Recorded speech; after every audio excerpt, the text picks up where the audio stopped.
नमस्ते। थर्ड आई में आपका स्वागत है। आज थोड़ी बात कर ली जाए। भारत की जो वर्तमान में जो राजनीति है वो बाइपोलर तो हो रही है, इसको कोई दो राय नहीं है। बाइपोलर में क्या वो विचारधारा का बाइपोलर है, मतलब एक तरफ आरएसएस की विचारधारा, एक तरफ गांधी की विचारधारा। और जब हम इस बात को करते हैं तो आज थोड़ी बात कर ली जाए NDA versus India, BJP versus Congress, Modi ji versus Rahul Gandhi. ये बात मैं इसलिए कह रहा हूं कि सारी चीजें बहुत सालों से बीजेपी का ये था कि ये बाइपोलर, मतलब हिंदू मुसलमान, भारत पाकिस्तान, मंदिर मस्जिद, कुछ इस तरह की पॉलिटिक्स करना चाहते थे। वो अब इस समय देश में धीरे धीरे वो चीज हावी हो गई है। तो एक तरफ इंडिया है, एक तरफ इंडिया है। इंडिया गठबंधन में राहुल गांधी अपने को पोजीशन करते हैं गांधी जी वाले रास्ते पे, मोदी जी खुलेआम बोलते हैं आरएसएस वाला रास्ता। तो अब जरा आज पहले एनडीए वर्सेस इंडिया की एक तुलना कर लिया जाए। देखिए, एनडीए की मैं पहली 5 पार्टी ले रहा हूं और इंडिया गठबंधन की पहली 5 पार्टी ले रहा हूं। तो सबसे बड़ी party BJP 240 MP, Telugu Desam number 2 की party 16 MP, Janata Dal you number 3 की पार्टी 12 एमपी, शिवसेना नंबर 4 की पार्टी 7 एमपी और एलजेपी लोक जनशक्ति पार्टी 5 एमपी, चिराग पासवान साहब। तो ये उनके पहली 5 पार्टी। अब जरा देखिए कांग्रेस, मतलब इंडिया गठबंधन।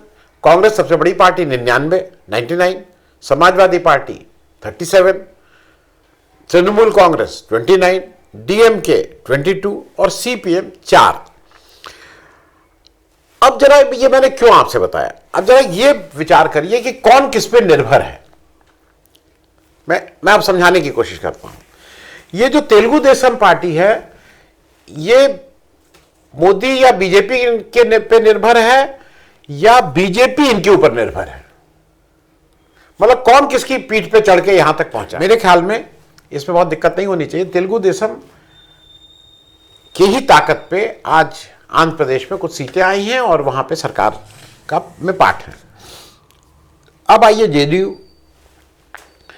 जेडीयू के भरोसे ही तो सरकार है ना। जब नीतीश कुमार चले गए तो सरकार चली गई थी। तो डिपेंडेंसी किसके ऊपर है? जेडीयू नीतीश कुमार जी के ऊपर। अब आ जाइए शिवसेना, शिंदे साहब। शिंदे जी को मुख्यमंत्री बना के तोड़ लिया, लेकिन क्या आज बिना शिंदे जी के आपका काम चलेगा? आप वैसे कह सकते हैं चलेगा, लेकिन नहीं। तो डिपेंडेंट एकनाथ शिंदे के ऊपर, ताकत एकनाथ शिंदे और लोक जनशक्ति पार्टी। यहां पे एक जगह मैं कह सकता हूं कि यहां पे चिराग पासवान को आपकी ज्यादा जरूरत है बनस्पत आपको चिराग पासवान की, इसमें कहीं कोई दो राय नहीं। बाकी सारी जगहों पे आपकी गर्ज है अपनी सहयोगी पार्टियों के साथ जाने की। सहयोगी पार्टियों की उतनी गर्ज नहीं है, मतलब it is you who is more, मतलब जिसको ज्यादा जरूरत है अपने सहयोगी पार्टियों में। अब इसके उलट आ जाइए इंडिया गठबंधन, जहां पे 5 प्रमुख पार्टियों की हम बात करेंगे। सबसे बड़ी कांग्रेस, मैंने जैसे बताया। समाजवादी पार्टी, क्या उत्तर प्रदेश में बिना कांग्रेस के 37 सीटें ला पाती? अपने आप बताइएगा। नहीं। डिपेंडेंट कांग्रेस कह लीजिए या राहुल गांधी कह लीजिए।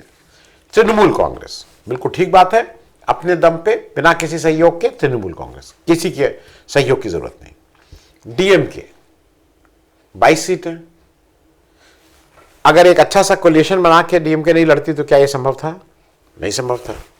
और सीपीएम की जो 4 सीटें हैं, वो याद रखिएगा कि उसमें से 2 सीटें तमिलनाडु और 1 सीट राजस्थान में है, जहां पे कोलिएशन में इन्होंने इलेक्शन लड़ा है। 1 सीट केरल से है। ये मैं इसलिए सर बता रहा हूं कि आज इंडिया गठबंधन की जरूरत है इन पार्टीज को, तेलुगु देशम, तृणमूल कांग्रेस को छोड़ के, तभी वो ये परफॉर्मेंस कर पाए हैं।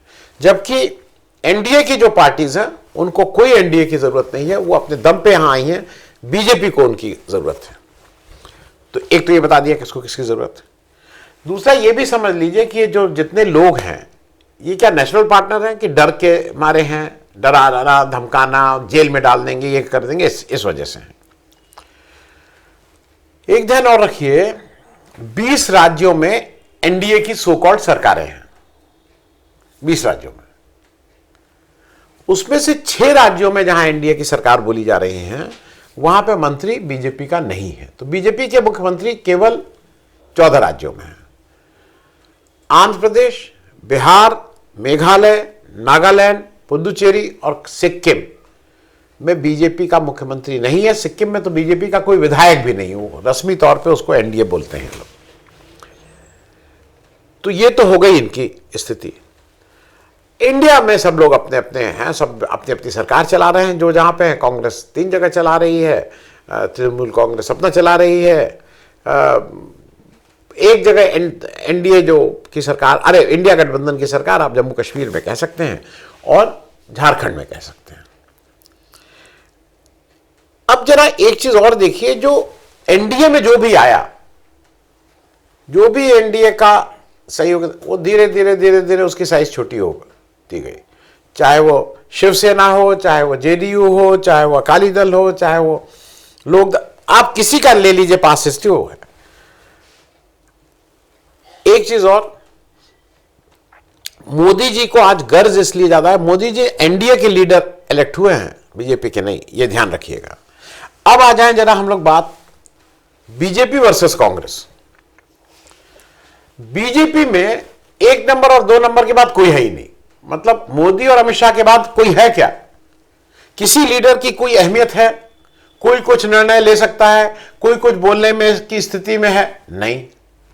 इधर क्या है, राहुल गांधी की बात को भी काटने वाले लोग हैं, लेकिन राहुल गांधी उनके सबसे बड़े लीडर है, इसमें कहीं कोई वो नहीं है। लेकिन उसके बाद भी बहुत से 30 मार खां हैं कांग्रेस में, चाहे वो कर्नाटक में हो, चाहे वो सिद्धरामैया साहब हो, डीके शिव कुमार हो, रेवंत रेड्डी तेलंगाना में हो, हिमाचल प्रदेश में सुक्खू और उसके अलावा बहुत से हो, पंजाब में हो, राजस्थान में अशोक गहलोत हो, चाहे सचिन पायलट हो, मध्य प्रदेश में दिग्विजय सिंह हो, चाहे कमलनाथ हो, चाहे जीतू पटवारी, जो भी हो, छत्तीसगढ़ में, असम में। मैं ये बात इसलिए कह रहा हूं कि ये सब ताकतवर लीडर हैं, यहां पे कोई लीडर नहीं है। यहां पे लीडर से 2 हैं, बाकी सब उनके पीछे पीछे चलने वाले हैं। एक दूसरी बात, कांग्रेस, जब बीजेपी वर्सेस कांग्रेस, बीजेपी के अध्यक्ष नड्डा जी, क्या नड्डा जी का वो वेट या वो ताकत या उनके पास उतनी शक्ति है जो खड़गे जी के पास है? आप खुद ही तय करिए ना कि किसका, कौन पार्टी ज्यादा लोकतांत्रिक है। एक और ध्यान रखिए,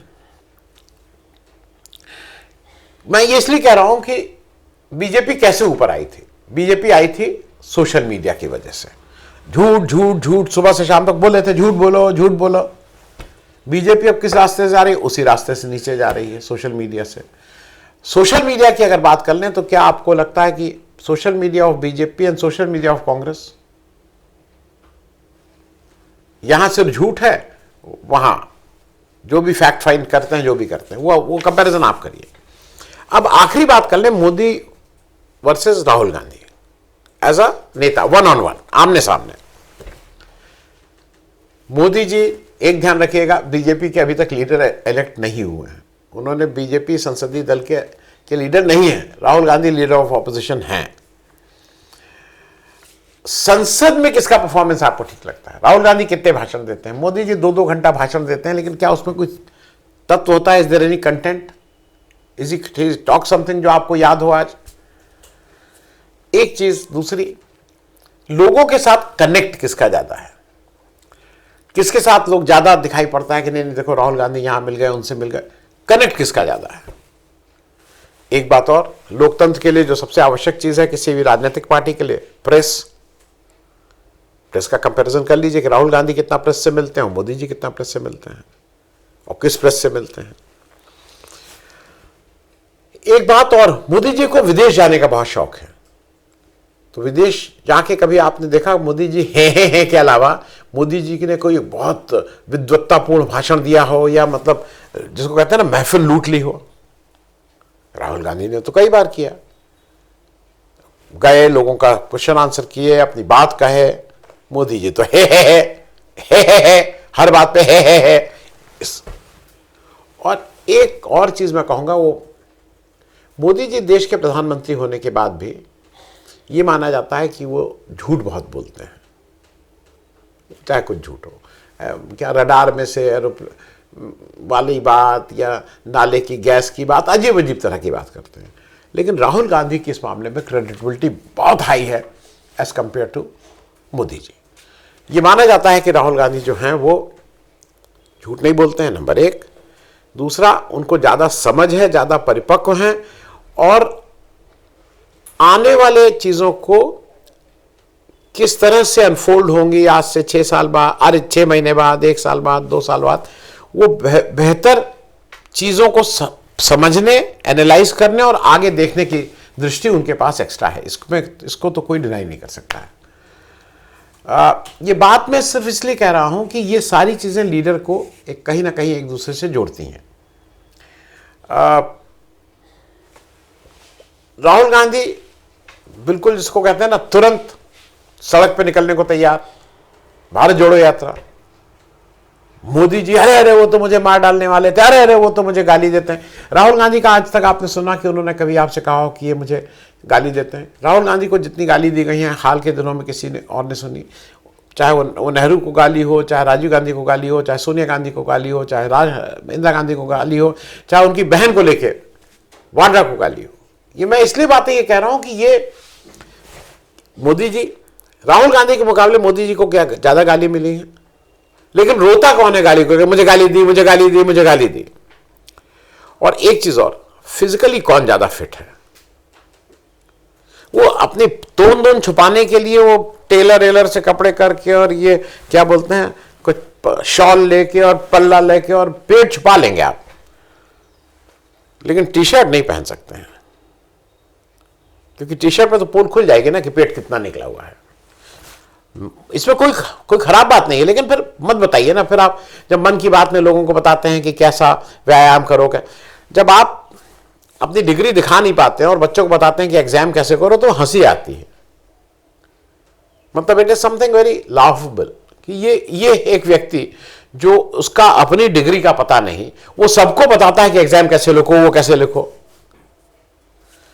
तो तीनों चीजों में, NDA versus India, BJP versus Congress और मोदी जी वर्सेस राहुल गांधी में कंपैरिजन है। आप खुद ही देखिए, खुद डिसाइड करिए। और अगर आपको लगता है कि दोनों लीडर में क्रेडिबल कौन ज्यादा है, तो उस बात को भी जरा समझिए कि लोकतंत्र में आज जहां भारत जिस जगह खड़ा हुआ है विश्व पटल पे लेके मुश्किलें बहुत हैं, उसमें who is going between the two, I am talking, who is a better leader. Thank you so much, बहुत बहुत धन्यवाद।